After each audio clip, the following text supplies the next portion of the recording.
안녕하세요. 수연생각 마음 한 스푼 시간입니다.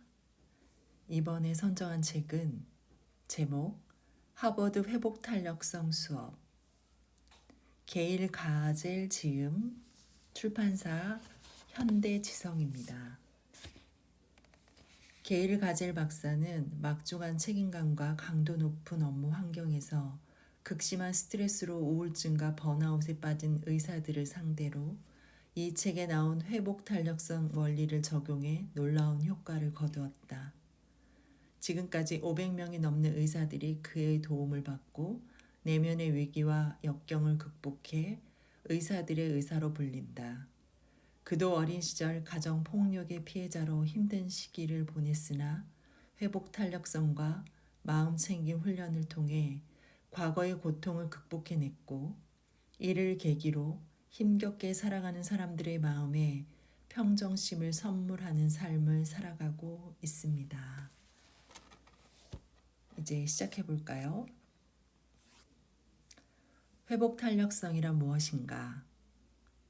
인간의 뇌와 몸은 위협과 위험을 만났을 때 복합적이고도 기발하게 반응한다. 투쟁, 도망, 얼음 반응을 보인다. 심한 스트레스 자극이 들어오면 눈, 코, 입, 피부가 뇌의 편도체에 신호를 보낸다.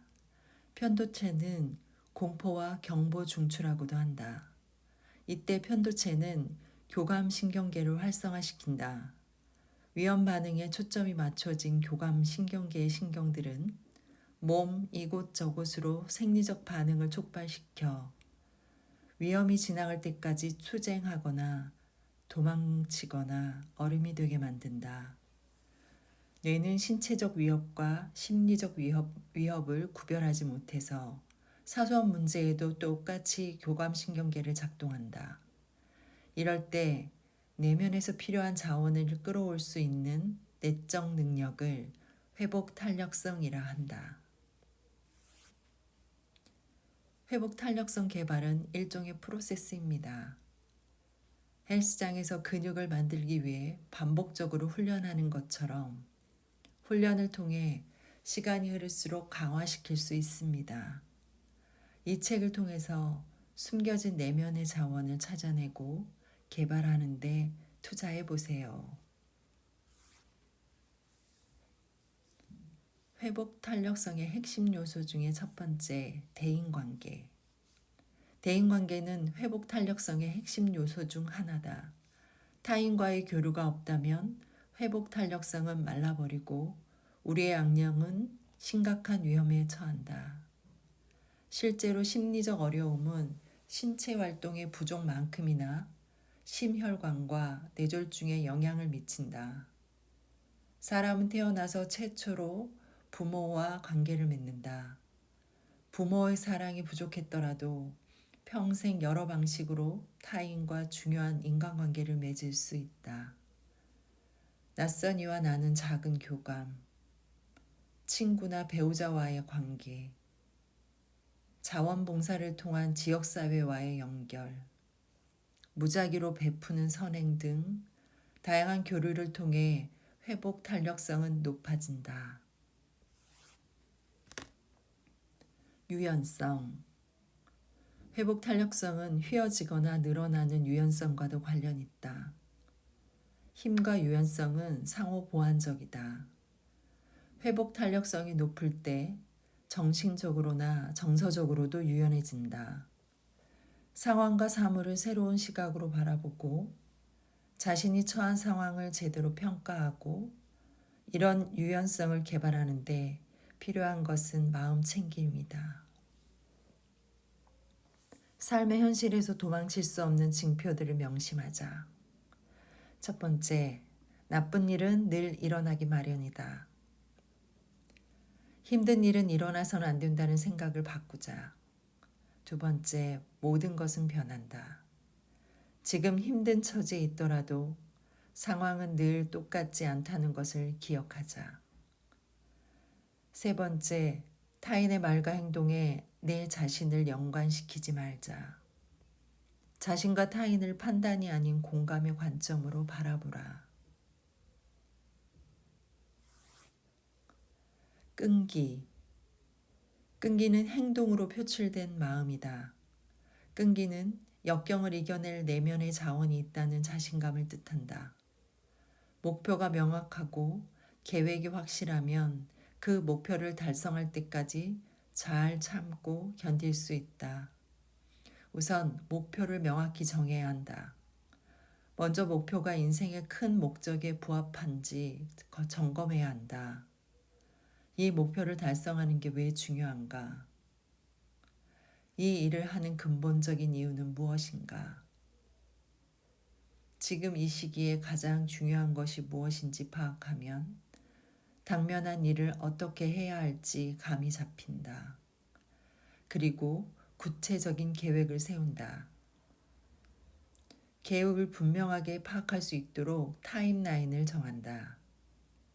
스케줄과 체크리스트를 작성해 본다.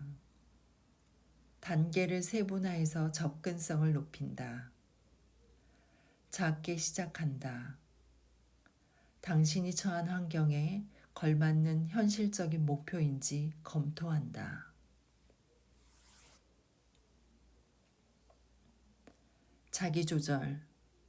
인생을 살다 보면 파도처럼 몰아치는 상황 속에서 자신의 생각과 감정을 관리하는 일이 중요하다. 감정은 인간됨의 핵심이다.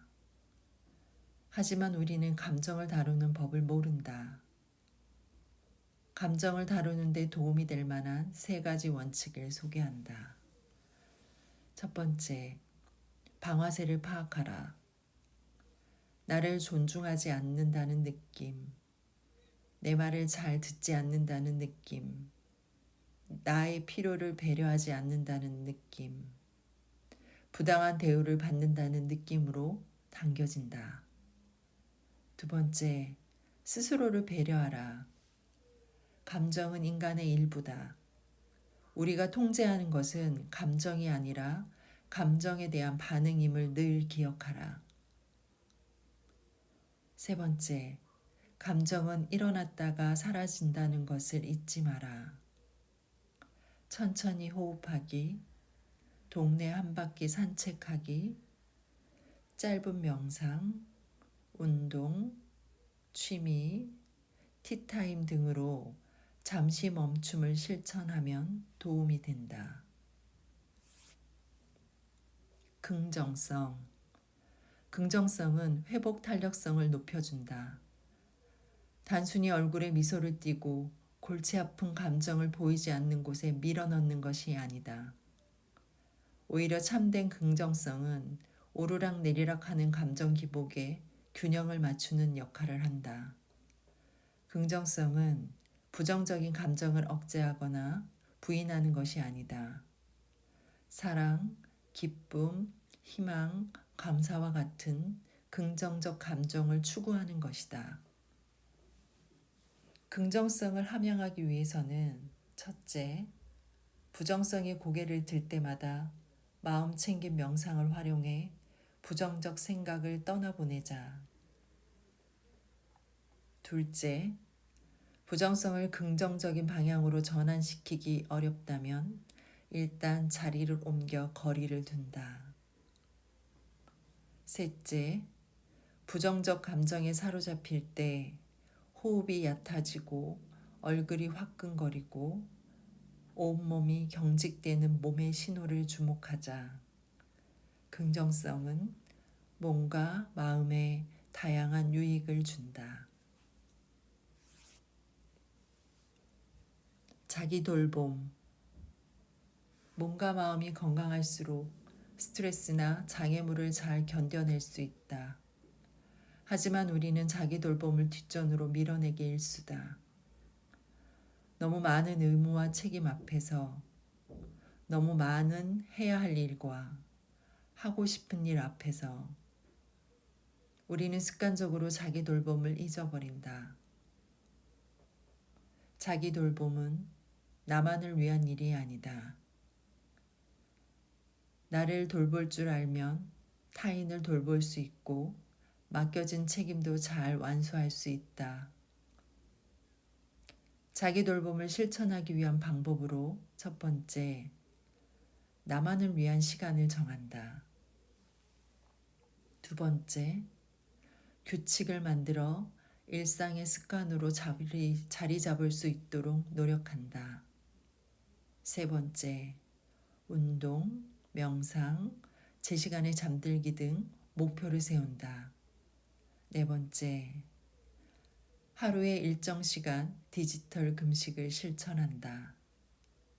다섯 번째, 하루 작게라도 시작하는 것이 중요하다.